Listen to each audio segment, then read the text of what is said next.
Olá, meus queridos, tudo bem? Como é que vocês estão? Gente, dando sequência ao nosso estudo, às nossas aulas, ao estudo do tema competência, hoje, no nosso encontro, nós vamos estudar sobre a competência funcional, ou também denominada como sendo competência por prerrogativa de função.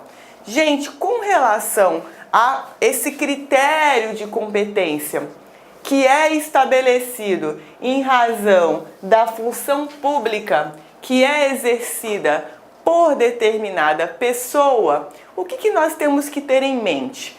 Temos que ter em mente que, primeiro, o maior rol de competência para processo e julgamento com base no critério por prerrogativa de função é estabelecido na Constituição Federal. Então vejam vocês que, na verdade, o critério para processo e julgamento, ele se vincula justamente à função pública que é exercida por determinada pessoa. Então veja que o Constituinte, em razão da função pública determinada, ele estabeleceu algumas regras para processo e julgamento, justamente para que essa pessoa que ocupa esse cargo público possa exercer esse cargo público de maneira eficaz. Veja que muita gente, muitos livros, dizem que esse é um foro privilegiado. Então, além da nomenclatura, foro por prerrogativa de função, que é em razão da pessoa acusada, eles também dizem foro privilegiado. Mas, na verdade, meus queridos, o que eu queria conversar com vocês rapidamente, não saindo do foco do estudo, é que, na verdade, esse foro, ele não é um foro privilegiado. Porque se nós pararmos para raciocinar, o que nós temos? Nós temos uma supressão de instância. Porque vejam vocês, aqueles que não detêm foro por prerrogativa de função, eles são processados e julgados no primeiro grau. Depois, a eles é dada a oportunidade para a interposição de recursos no segundo grau. Concordam? E aí, terceiro grau, que é o Supremo Tribunal Federal, também denominado terceiro grau.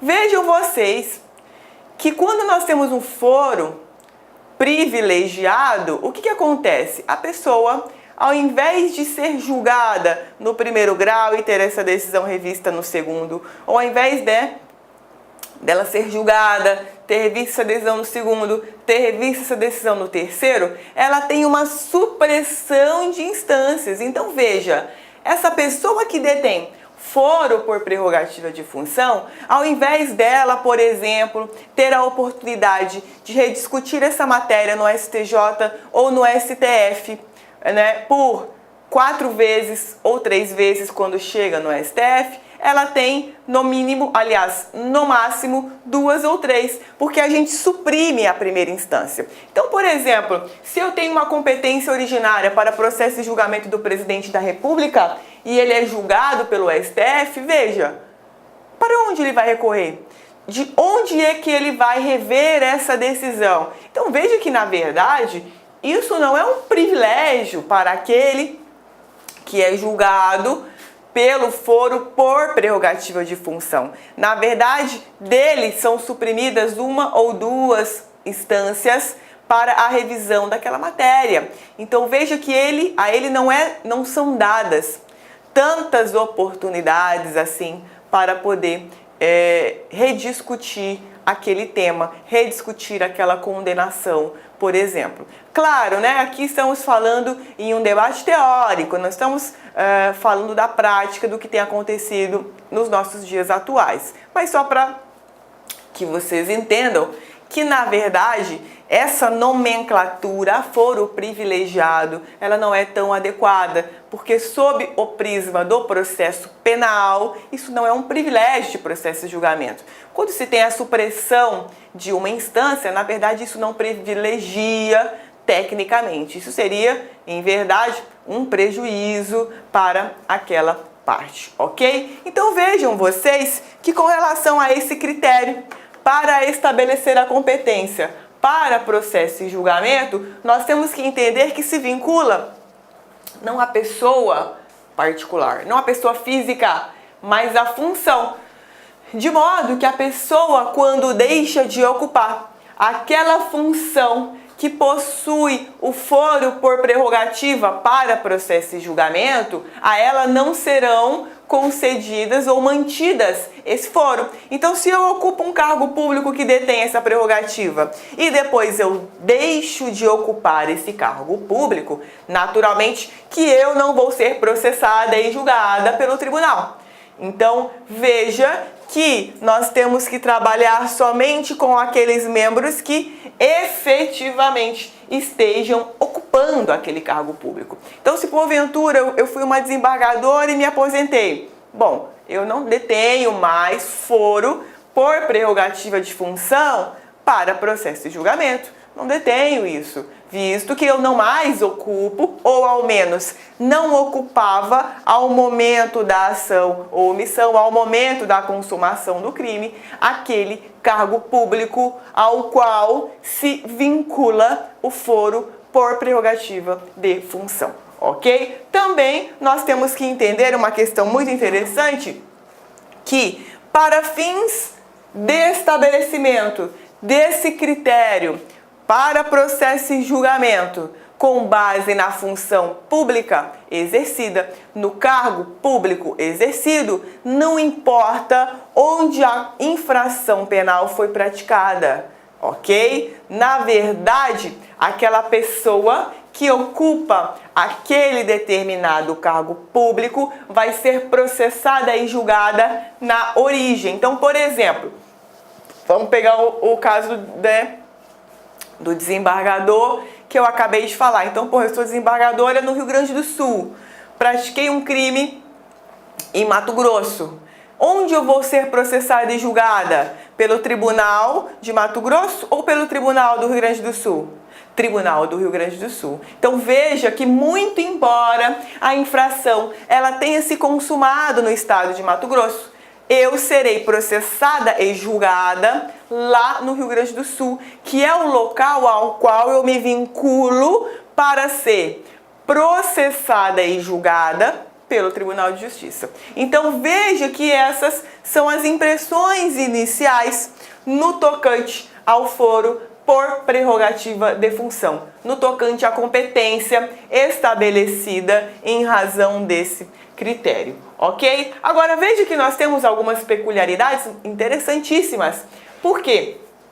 Como eu disse para vocês no começo da aula, o foro por prerrogativa de função basicamente encontra respaldo constitucional, ou seja, a Constituição Federal é quem estabelece quais as competências para processo e julgamento em razão daquela determinada função pública que é exercida, ok? Agora vimos também nas aulas anteriores que nós temos algumas justiças especializadas, eleitoral, militar. Vimos que nós temos competência constitucional do Tribunal do Júri para processo e julgamento. Então veja que nós temos algumas situações em que pode haver um aparente conflito entre essa questão da competência para processo e julgamento, ok? Então você vai falar, pô, tá, o cara ele é um deputado, mas ele praticou um crime doloso contra a vida. E aí? Onde que ele vai ser julgado?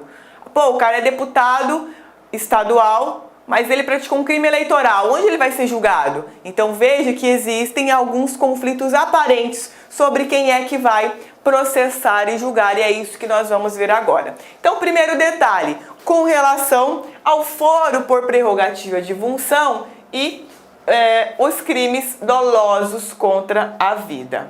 Veja, se nós temos foro por prerrogativa de função previsto na Constituição Federal, lembra? Falei que a maioria dos foros por prerrogativa de função são estabelecidos na Constituição Federal. Então veja, prevalece o quê, professora? Prevalece a competência do júri. Então, se é um crime doloso contra a vida, eu tenho a competência de foro por prerrogativa de função na Constituição Federal e também a competência do júri que nós sabemos que está na Constituição Federal. O que vai acontecer? Quem vai prevalecer nesse caso? Quem vai prevalecer é o foro por prerrogativa de função. Então veja, se eu tenho uma competência constitucional estabelecida para processo e julgamento do presidente da República, beleza. Presidente da República, presidente não, vamos pegar um deputado federal. Deputado federal foi lá e matou alguém. Quem vai julgar? Tribunal do Júri, né? Ou o foro por prerrogativa de função estabelecido por força da Constituição Federal. Foro por prerrogativa de função estabelecido na Constituição, ok? Então veja que nesse caso não é um tribunal do júri federal, não é um tribunal do júri estadual quem vai processar e julgar esse deputado federal, ok? Então veja, se eu tenho um conflito de competência constitucional de foro por prerrogativa de função e competência constitucional, tribunal do júri, o que vai prevalecer? Prerrogativa de função. Esse é o primeiro detalhe. Agora, algumas prerrogativas de função, elas não estão na Constituição Federal, muito embora a maioria esteja prevista lá. Então vejam vocês que algumas constituições estaduais podem também prever alguns foros especiais, algumas regras para processo e julgamento, dependendo de cada estado. Nesse caso, veja, se eu tenho um foro por prerrogativa de função estabelecido unicamente na Constituição Estadual, nesse caso vai prevalecer a competência do Tribunal do Júri. Exemplo, uma Constituição Estadual criou um foro por prerrogativa de função para processo de julgamento de crime doloso contra a vida para vereador. Então, o vereador de determinado município foi lá e matou seu inimigo. Ok? A Constituição Estadual fala que ele será julgado pelo Tribunal de Justiça. Pode? Não. Por quê? Porque nós temos uma competência estabelecida em uma Constituição Estadual versus uma competência estabelecida em face da Constituição Federal.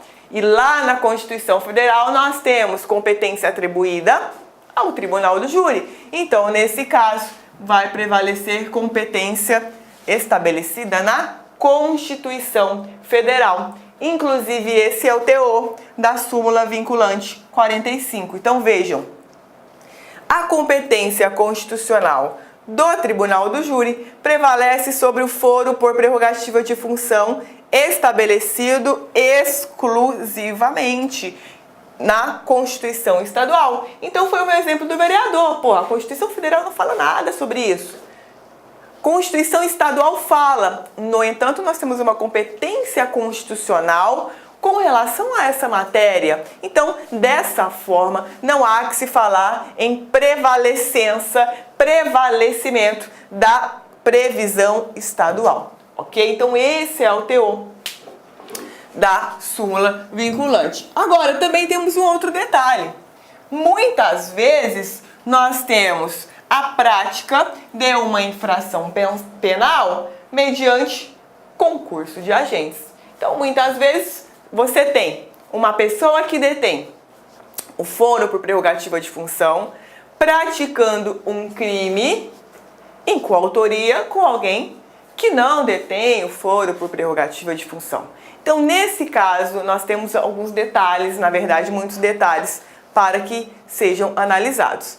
Então veja, primeiro detalhe, se nós temos essa hipótese, veja, regra, é necessário que haja o desmembramento. Então, se eu tenho uma pessoa com foro por prerrogativa e uma pessoa sem foro por prerrogativa, então, por exemplo, o ministro de Estado em coautoria com um pé de chinelo, em coautoria comigo, no caso, né, um pé de chinelo. Então, veja, eu não detenho foro por prerrogativa de função. Então, nesse caso, qual é a regra? A regra geral é desmembramento dos processos. Então, veja, Caso uma pessoa que tenha foro por prerrogativa de função no STF pratique um crime em concurso com outros indivíduos sem foro privativo, no nosso exemplo a regra geral é de que haja o desmembramento dos processos. E a situação fique da seguinte forma, claro, STF julga quem? A pessoa que detém o foro privativo e o juiz de primeiro grau é quem vai me processar e julgar. Ele é quem vai presidir lá no primeiro grau a denúncia criminal imputada, apresentada, proposta contra mim, ok? Então veja que essa é a regra, cada um no seu quadrado, Quem tem o foro por prerrogativa será processado e julgado, pelo Tribunal Superior, e a pessoa que não detém vai ser julgada no primeiro grau. Lembra do que eu mencionei? Supressão de primeira instância. Essa pessoa que não tem supressão, ela tem a primeira instância. Já aqui nós não temos. Agora, veja.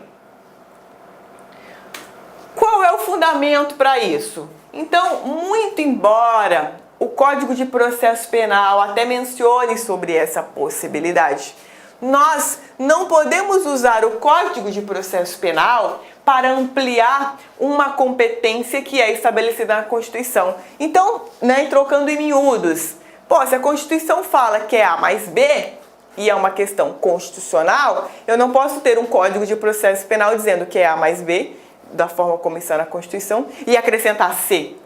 Então veja que não se pode criar, ampliar competência constitucional para processo e julgamento. Seria a mesma coisa, por exemplo, de que nós lêssemos lá como estudamos na aula anterior sobre as competências estabelecidas na Constituição Federal para a Justiça Comum Federal e viesse o Código de Processo Penal e criasse mais uma competência para a Justiça Federal. Veja, ele está ampliando um rol que é trazido pela Constituição Federal. Não se pode fazer isso. Então esse é o raciocínio. Se a Constituição Federal não fala de competência para processo e julgamento de Tribunal Superior daquela pessoa que, muito embora não detenha foro por prerrogativa de função, tenha praticado determinada infração penal em coautoria com aquele que detém,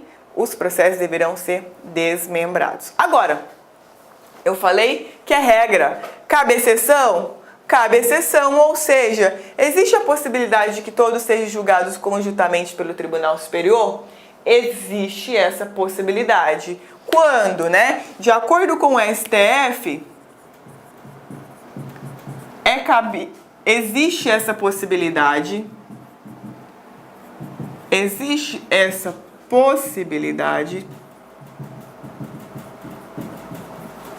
desde que seja imprescindível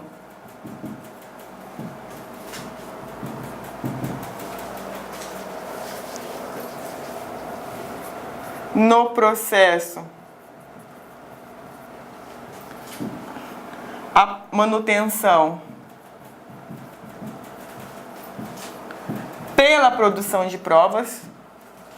Olá, meus amigos, minhas amigas, sou o professor Luiz Antônio Carvalho, com muito prazer, muita satisfação, estou aqui para fazer um convite muito especial para você que quer continuar estudando com a professora Laila. A professora Laila, professora aqui da Lá Concurso já faz algum tempo, nossa professora aí que nós temos muito orgulho de tê-la no nosso quadro. Ela gravou, entre outros módulos, uma isolada de Direito Processual Penal, é isso mesmo, Direito Processual Penal, da professora Laila, tá? Este curso, essa isolada da Laila, ela tem acesso aí de 30 dias, e durante 30 dias você tem aí o direito de assistir quantas vezes quiser e na hora que desejar. Professor, qual que é o investimento? R$1 por dia, é isso mesmo, Apenas por R$30 você vai ter direito aí a todas essas aulas de Direito Processual Penal com a professora Laila aqui na Lá Concurso. Então espero vocês, um forte abraço, fique com Deus, tchau, tchau.